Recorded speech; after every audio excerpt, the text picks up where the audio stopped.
ಓಂ ಐಂ ಹ್ರೀಂ ಶ್ರೀಂ ಶ್ರೀಮಾತ್ರೇ ನಮಃ. ಎಲ್ರಿಗೂ ನಮಸ್ಕಾರ.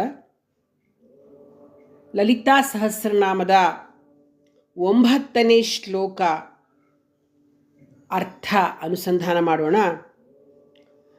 ಪದ್ಮರಾಗ ಶಿಲಾದರ್ಶ ಪರಿಭಾವಿ ಕಪೋಲಭೂಹು ನವವಿದ್ರುಮ ಬಿಂಬಶ್ರೀ ನ್ಯಕ್ಕಾರಿದ ನಚ್ಚದ.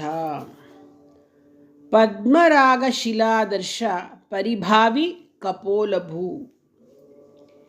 ಏನಪ್ಪ ಹಂಗಂದ್ರೆ, ಪದ್ಮರಾಗ ಮಣಿಗಳು ಅಂದರೆ ಈ ರೂಬಿ ಸ್ಟೋನ್ಸ್ ಅಂತ ಹೇಳ್ತೀವಲ್ಲ, ಅದು ಕೆಂಪಗಿರುತ್ತೆ. ಅದರ ಕಾಂತಿ ಪ್ರತಿಫಲಿಸುವ ಹಾಗೆ ಕನ್ನಡಿಯ ಥರ ಇರುತ್ತೆ. ಅಂದರೆ ಅದು ಹೇಗಿರುತ್ತೆ ಅಂದರೆ ಕೆಂಪು ಅತಿ ಕೆಂಪಲ್ಲ, ಒಂಥರ ರೂಬಿ ಸ್ಟೋನ್ ಒಂಥರ ಕೆಂಪು, ಪಿಂಕಿಶ್ ರೆಡ್ ಇರುತ್ತೆ. ಅಂದರೆ ಅವಳ ಕೆನ್ನೆ, ಅಮ್ಮನವರ ಕೆನ್ನೆ ಹೇಗಪ್ಪ ಅಂತಂದರೆ ಆ ಪದ್ಮರಾಗ ಮಣಿಗಳು ಪ್ರತಿಫಲಿಸ್ತಾ ಇದೆಯೇನೋ ಅನ್ನೋ ಹಾಗೆ. ಈ ಚೀಕ್ ರೋಸ್ ಹಚ್ಕೊಳ್ತಾರೆ ನೋಡಿ, ಹಚ್ಕೊಂಡಾಗ ಹೆಂಗಿರುತ್ತಲ್ಲ ಆ ಥರ ಅವಳದು ಒರಿಜಿನಲ್ ಹಾಗೆ ಇದೆ ಅಮ್ಮನವರ ಕೆನ್ನೆ. ಅವಳು ಸೌಂದರ್ಯ ಖನಿಯಷ್ಟೇ ಅಲ್ಲ, ಸರ್ವ ಪ್ರಾಣಿ ಕೋಟಿಗೊದಗುವ ನೋವು, ಭೀತಿ, ಸಮಸ್ಯೆಗಳು ಆಕೆಯ ಸ್ವಚ್ಛ ಕಪೋಲಗಳಲ್ಲಿ ಪ್ರತಿಫಲಿಸುತ್ತವೆ. ಆ ವಿಷಯಗಳ ವಾಸ್ತವಾಂಶವನ್ನು ತಾಟಂಕಗಳ ರೂಪದಲ್ಲಿರ್ತಕ್ಕಂತಹ ಸೂರ್ಯ ಚಂದ್ರರು ಹೇಳ್ತಾ ಇದ್ದಾರೆ ಅಂತ. ಮರಣ ಹೊಂದಿದ ಮನ್ಮಥನನ್ನೇ ಪುನರುಜ್ಜೀವಿತಗೊಳಿಸ್ತಕ್ಕಂತಹ ಅವಳು ಇನ್ನು ಸರ್ವ ಪ್ರಾಣಿಕೋಟಿಯ ಮೊರೆಯನ್ನು ಕೇಳದೆ ಇರ್ತಾಳೆಯೇ? ಅವಳ ಭ್ರುಕುಟಿ ಇದೆಯಲ್ಲ, ಹುಬ್ಬು, ಅದು ಹೇಗಿದೆ ಅಂದರೆ ಗಂಟು ಹಾಕ್ಕೊಂಡು ಮುಖ ಸಿಂಟಿಸ್ಕೊಂಡಿರೋ ಹಂಗಿಲ್ಲ. ಸ್ಥಿರವಾಗಿರ್ತಕ್ಕಂತಹ ಅಷ್ಟಮಿ ಚಂದ್ರ ಹೇಗಿದಾನೋ ಹಾಗೆ ಅವಳ ಫಾಲಭಾಗವು ಪ್ರಸನ್ನವಾಗಿರುವಂತೆ ಇದೆ. ಅಂದರೆ ಈಗ ಹುಬ್ಬು ಗಂಟು ಹಾಕೊಂಡ್ಬಿಟ್ರೆ ಹೆಂಗೆ, ಕೋಪ ಮಾಡಿಕೊಂಡ್ರೆ ಹೆಂಗಾಗುತ್ತೆ, ಕೆನ್ನೆಗಳು ಮುದುರುತ್ತವೆ. ಆ ಥರ ಅಲ್ಲ, ಕೆನ್ನೆಗಳು ಹೇಗೆ ವಿಕಸಿತವಾಗಿ ಅರಳಿಕೊಂಡಿದೆ ಅಂತಂದರೆ, ಅಷ್ಟಮಿ ಚಂದ್ರ 8ನೇ ದಿವಸದಲ್ಲಿ ಚಂದ್ರ ಹೇಗಿರ್ತಾನಲ್ವ ಆ ಥರ ಫಾಲಭಾಗ ಅಂದರೆ ಕೆನ್ನೆಯ ಭಾಗ ಪ್ರಸನ್ನವಾಗಿರುತ್ತೆ ಅಂತ. ಆ ಕೆಂಪಗಿನ ಸಿಂಧೂರದ ಬೊಟ್ಟು ಅಲಂಕರಿಸುವ ಹಣೆಯಲ್ಲಿ ನೆರಿಗೆ ಮೂಡದೆಯೇ ತನ್ನ ಅನಿಮಿಷ ಮೀನನೇತ್ರಗಳ ದೃಷ್ಟಿಯನ್ನು ಹರಿಸ್ತಾ ತನ್ನ ಭಕ್ತರ ದುಃಖವನ್ನು ನೀಗ್ತಾಳೆ ಆ ಜಗಜ್ಜನನಿ ಅಂತ. ಅವಳ ಹಣೆಗಿಟ್ಕೊಂಡಿರ್ತಕ್ಕಂತಹ ಸಿಂಧೂರದ ಬೊಟ್ಟು ಅದು ಕೂಡ ಯಾವುದೇ ನೆರಿಗೆ ಇಲ್ಲದೆ ನೀಟಾಗಿದೆ ಅಂತಂದರೆ ಅವಳದ್ದು ಯಾವ ಭಾವನೆ ಇರುತ್ತೆ ಅವಳ ಮುಖದಲ್ಲಿ ಅಂತ ಗೊತ್ತಾಗುತ್ತೆ. ಅವಳ ಕಣ್ಣುಗಳ ದೃಷ್ಟಿ ಒಂದು ಚೂರು ಮುಚ್ಕೊಳ್ಳದೆ ಇರತಕ್ಕಂತಹ ಆ ಕಣ್ಣುಗಳ ದೃಷ್ಟಿ ಭಕ್ತರ ದುಃಖವನ್ನು ಅದು ನೀಗುತ್ತೆ ಅಂತ ಈ ಒಂದು ವರ್ಣನೆಯಲ್ಲಿ ಸಿಗ್ತಕ್ಕಂಥದ್ದು. ಮತ್ತು ಹೊಸದಾದ ಹವಳದಂತಹ ತೊಂಡೆಯ ಹಣ್ಣಿನಂತಹ ಮೇಲ್ತುಟಿ ಕೆಳತುಟಿಗಳನ್ನು ಹೊಂದಿದ. ಅಂದರೆ ತೊಂಡೆ ಹಣ್ಣಿನ ತುಟಿ ಅಂತಂದರೆ ತೊಂಡೆ ಹಣ್ಣು ತುಂಬ ಪ್ಲಂಪಿಯಾಗಿ ಕೆಂಪಾಗಿ ಇರುತ್ತೆ, ಆ ರೀತಿ ತುಟಿ ಇರಬೇಕು. ಚಟ್ಟೆ ಪಟ್ಟೆಯಾಗಿ ಉದ್ದಕ್ಕಿರ್ತಕ್ಕಂಥ ಅಗ್ಲವಾಗಿರೋದು ಆ ಥರ ಎಲ್ಲ ಇರಬಾರ್ದು, ಪುಟ್ಟದಾಗಿರಬೇಕು ತುಟಿ. ತೊಂಡೆ ಹಣ್ಣಿನ ತರಹ ದಪ್ಪವಾಗಿ, ಅಂದರೆ ಒಂಥರ ಗುಂಡಾಗಿ ಪ್ಲಂಪಿಯಾಗಿ ಜೊತೆಗೆ ಕೆಂಪಾಗಿ ಇರಬೇಕು ತುಟಿ. ಆ ರೀತಿಯ ಅವಳು ತುಟಿ ಹೊಂದಿರ್ತಾಳೆ ಅಮ್ಮನವರು. ಆ ಮಹಾಮಾತೆಯ ಮೇಲ್ತುಟಿ ದೃಢತ್ವಕ್ಕೂ ಕೆಳತುಟಿ ಮೃದುತ್ವಕ್ಕೂ ಪ್ರತೀಕಗಳಾಗಿದೆ ಅಂತಲೇ ಹೇಳಬಹುದು. ಸಹಜವಾಗಿ ಕೆಂಪು ಬಣ್ಣ ಅವಳ ತುಟಿಗಳು, ಅದೇನು ಲಿಪ್ಸ್ಟಿಕ್ ಹಚ್ಚಲ್ಲ ಅವಳಿಗೇನೋ, ಆದರೆ ಅವಳ ಬಣ್ಣನೇ, ತುಟಿಯ ಬಣ್ಣನೇ ಕೆಂಪು. ತಾಂಬೂಲ ಸೇವನೆ ಮಾಡೋದ್ರಿಂದ ಇನ್ನೂ ಕೆಂಪಾಗತ್ತೆ, ಮತ್ತಷ್ಟು ಕೆಂಪಾಗತ್ತೆ. ಇನ್ನು ನಕ್ಕದಾಗಂತೂ ಅವಳ ಮುಖ ತಾವರೆಯ ಥರ ಕಾಣಿಸ್ತಕ್ಕಂಥದ್ದು ಅಮ್ಮನವರ ರೂಪ. ಮುಗುಳ್ನಗುವ ಅಧರಗಳ ಮಧ್ಯೆ ಫಳಕ್ಕಂತ ಹೊಳಿತಕ್ಕಂತಹ ಬೆಳ್ಳಗಿನ ಹಲ್ಲಿನ ಸಾಲು, ಅವಳು ನಕ್ಕದಾಗ ಆ ಬಿಳಿಯಾದ ಹಲ್ಲಿನ ಸಾಲು ಹೇಗೆ ಕಾಣಿಸ್ತಕ್ಕಂಥದ್ದು. ಶುದ್ಧ ವಿದ್ಯಾಂಕುರಾಕಾರಳಾಗಿ ಶುದ್ಧ ವಿದ್ಯಾಂಕುರಾಕಾರ. ಆ ರೀತಿ ಭಕ್ತರಿಗೆ ಗೋಚರಿಸುತ್ತೆ ಆ ಹಲ್ಲುಗಳು. ನೋಡಿ ಇಲ್ಲಿ ಏನು ಹೇಳ್ತಾರೆ ಇಲ್ಲಿ ಅಂತಂದರೆ,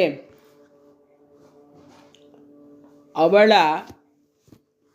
ಬಿಳಿ ಕೆಂಪು ಮಿಶ್ರಿತವಾಗಿರ್ತಕ್ಕಂತಹ ತಿಳಿ ಕೆಂಪಾದ ಕಮಲಶಿಲೆಯಂತೆ ಹೊಳೆಯುತ್ತಿರುವ ಕಪೋಲಗಳಿಂದ ಶೋಭಿತಳಾಗಿರ್ತಕ್ಕಂಥವಳು. ಪದ್ಮರಾಗ ಶಿಲಾದರ್ಶ ಪರಿಭಾವಿ ಕಪೋಲಭೂ ಅನ್ನೋದರಲ್ಲಿ ಬರುತ್ತೆ. ಅಂದರೆ ನಾನು ಹೇಳಿದ್ನಲ್ಲ ನಿಮಗೆ, ರೋಸ್ ಹಚ್ಕೊಂಡು ಕೆನ್ನೆಗಳಿಗೆ ಮಾಡ್ಕೊಳ್ತಾರಲ್ಲ, ಅದು ಅವಳಿಗೆ ಸ್ವಾಭಾವಿಕವಾಗಿಯೇ ಇದೆ. ಆ ಥರ ಆ ಸುಮನೋಭಾವಪ್ರದವಾದ ಕೆನ್ನೆಗಳೆರಡೂ ಚೆಲುವನ್ನು ಸೂಸುತ್ತಿದ್ದಾಗ ಆ ಚೆಲುವನ್ನು ಕಮಲಭವನಾದ ಬ್ರಹ್ಮನೂ ಕೂಡ ವರ್ಣಿಸಲಿಕ್ಕೆ ಸಾಧ್ಯ ಇಲ್ಲ. ಅಂತಹ ದಿವ್ಯ ಕಪೋಲಗಳು ಅವಳ ಕೆನ್ನೆಗಳು ಅಂತಕ್ಕಂಥದ್ದು. ಪದ್ಮರಾಗ ಶಿಲೆ ರೀತಿ ಜನರಲ್ಲಿ ಪರಿಪರಿಯ ಸದ್ಭಾವನೆಯನ್ನುಂಟು ಮಾಡ್ತಕ್ಕಂತಹ ಕಪೋಲಗಳಿಂದ ಶೋಭಿಸ್ತಾ ಇರ್ತಕ್ಕಂಥವಳು ಆದಿಶಕ್ತಿ. ಪದ್ಮ ಅಂದರೆ ಕಮಲದ ಹೂವು, ರಾಗ ಅಂದರೆ ಬಣ್ಣ. ಅಂದರೆ ಕಮಲದ ಎಸಳಿನ ಬಣ್ಣ ಹೇಗೆ ತಿಳಿ ಗುಲಾಬಿ ಬಣ್ಣ ಹೊಂದಿರುತ್ತೋ ಆ ಥರ ಬಣ್ಣವಿರುವ ಒಂದು ಶಿಲೆನೇ ಪದ್ಮರಾಗ. ಅಂದರೆ ನಾನು ಹೇಳಿದಾಗ ರೂಬಿ ಸ್ಟೋನ್ ಅಂತ. ಆ ಕಲ್ಲು ನಮಗೆ ಮಾಣಿಕ್ಯ ಅಂತ ಕರೀತಾರೆ ಕನ್ನಡದಲ್ಲಿ. ಅದನ್ನು ಹೇಗೆ ಏನು ಬಣ್ಣ ಇದೆಯೋ ಆ ರೀತಿಯಾದ ಬಣ್ಣ ಅವಳ ಕೆನ್ನೆ. ಪದ್ಮರಾಗ ಶಿಲಾದರ್ಶ ಪರಿಭಾವಿ ಕಪೋಲಭೂಹು ಅಂತ ಬರುತ್ತೆ. ಇನ್ನು ಮುಂದಿಂದು ನವವಿದ್ರುಮ ಬಿಂಬಶ್ರೀ ನೆಕ್ಕಾರಿದ ನಚ್ಛದ ಅಂತಕ್ಕಂಥದ್ದು. ಇಲ್ಲಿ ಏನು ಹೇಳ್ತಾರೆ ಅಂತಂದರೆ, ನೋಡಿ, ಅವಳು ಹೊಸದಾಗಿ ಅರಳಿರುವ ನವವಿದ್ರುಮ ಅಂದರೆ ಹವಳ ಬಿಂಬ. ಇಲ್ಲಿ ರೂಬಿ ಸ್ಟೋನ್ ಕೆನ್ನೆ ಆಯಿತು ಆ ಕಲರು. ಈ ವಿದ್ರುಮ ಅಂದರೆ ಹವಳ. ಹವಳ ಅಂದ್ರೇನು?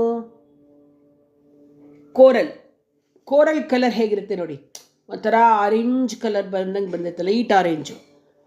ಆ ಬಣ್ಣವೂ ನಾಚಿಸುವಂತಹ ಹೊಳಪಿನಿಂದ ಶೋಭಾಯಮಾನವಾಗಿರ್ತಕ್ಕಂತಹ ಅಮ್ಮನವರ ಪಂಕ್ತಿಯಿಂದ ಪರಿಶೋಭಿಸುತ್ತಿರುವ, ಅಂದರೆ ಹೇಗೆ ನೋಡಿ, ಅವಳ ಹಲ್ಲು ಆ ಕೆಂಪು ತುಟಿಯಿಂದ ಬೆಳ್ಳಿ ಕಾಣಿಸ್ತಾ ಇರ್ತಾರೆ, ಅದು ಹವಳವೇನೋ ಅಂತ ಪ್ರತಿಫಲಿಸುತ್ತೆ. ಆ ಕೆಂಪು ಆ ಬಿಳಿಗೆ ಪ್ರತಿಫಲಿಸಿ ಹವಳಗಳೇ ಕಾಣಿಸ್ತಾ ಇದೆಯೇನೋ ಅನ್ನೋ ಹಾಗೆ ಕಾಣುತ್ತೆ ಎನ್ನುವುದನ್ನು ಹೇಳ್ತಾರೆ.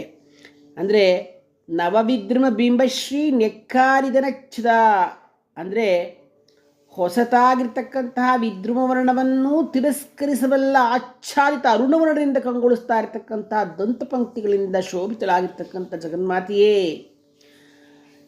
ಇಲ್ಲಿ ನೋಡಿ, ಅವಳ ಹಲ್ಲು ಕೆಂಪಿರಲಿಲ್ಲ, ಅವಳಲ್ಲಿ ತಾಂಬೂಲವನ್ನು ಹಾಕಿ ತುಟಿಯೂ ಕೂಡ ಕೆಂಪಾಗಿ ಕಾಣಿಸ್ತಿರ್ತಕ್ಕಂತಹ ತುಟಿ, ಆ ತುಟಿಗಳು ಪ್ರತಿಫಲಿಸಿ ಹಲ್ಲಿನ ಮೇಲೆ ದಂತಪಂಕ್ತಿಗಳ ಮೇಲೆ ಅದು ಆ ದಂತಗಳು ವಿದ್ರುಮವೋ ಅನ್ನೋ ಹಾಗೆ, ಅಂದರೆ ಹವಳವೋ ಅನ್ನೋ ಹಾಗೆ ಕಾಣಿಸ್ತಾ ಇತ್ತು ಅಂತ. ಈಗ ಮುಖ ಕೆಂಪಗಿದ್ರೆ ಚೆನ್ನ, ಅಂದರೆ ಕೆನ್ನೆಗಳು, ಆದರೆ ಹಲ್ಲು ಕೆಂಪಾಗ್ಬಿಟ್ರೆ ಏನು ಚೆನ್ನಾಗಿರುತ್ತೆ ಅಲ್ವಾ? ಅಂದರೆ ಹಲ್ಲುಗಳು ಕೆಂಪಾಗಿದ್ದರೆ, ಅಂದರೆ ವದನ ಅಂದರೆ ಮುಖದ ಅಥವಾ ಬಾಯಿಗೆ ಹೊಂದಿಕೊಂಡಿರುವ ತುಟಿಗಳು ಅಂತ ನಾವು ಅರ್ಥ ಮಾಡ್ಕೊಳ್ಬೇಕು. ಹಲ್ಲು ಚೆನ್ನಾಗಿದೆ, ನಮಗೆ ಹಂಗೆ ಕಾಣಿಸ್ತಿತ್ತು ಅಂತ ಅಂದ್ಕೊಳ್ಳೋದು ಒಂದು ಅರ್ಥ ಆದರೆ, ಅವ್ರು ಹೇಳಿರೋ ಅರ್ಥ ಆದರೆ ತುಟಿಗಳೇ ಕೆಂಪಾಗಿ ಹವಳದ ಕೆಂಪನ್ನೂ ನಾಚಿಸ್ತಾ ಇದ್ದ ಹಾಗೆ ಅನ್ನೋದನ್ನು ನಾವು ಅರ್ಥ ಮಾಡ್ಕೊಳ್ಬೇಕು. ಯಾಕೆಂದರೆ ಅವಳು ಹಲ್ಲು ಬೆಳ್ಳಿಗೆ ಇತ್ತು. ಇಲ್ಲಿ ವರ್ಣನೆ ಎರಡು ಥರ ತಗೊಂಡಾಗ ತುಟಿಗಳೇ ಕೆಂಪಾಗಿರ್ತಕ್ಕಂಥದ್ದು ಅನ್ನೋ ರೀತಿಯಲ್ಲಿ ನಾವಿಲ್ಲಿ ತೊಗೊಳ್ಬೇಕಾಗುತ್ತೆ. ಯಾಕೆ ಅಂದರೆ ಹಲ್ಲುಗಳು ಕೆಂಪು ಅಂದರೆ ಚೆನ್ನಾಗಿರಲ್ಲ. ಅದರಿಂದ ವದನ ಅಂದರೆ ಇಲ್ಲಿ ನಾವೇನು ಮಾಡಬೇಕು, ಎರಡು ಅರ್ಥ ಇದೆ ನೋಡಿ, ಒಂದು ಮುಖ, ಇನ್ನೊಂದು ಬಾಯಿ ಅಂತ. ಸೊ ಬಾಯಿಗೆ ಹೊಂದಿಕೊಂಡಿರ್ತಕ್ಕಂತಹ ತುಟಿಗಳು ಅಂತ ಬರ್ತಕ್ಕಂಥದ್ದು.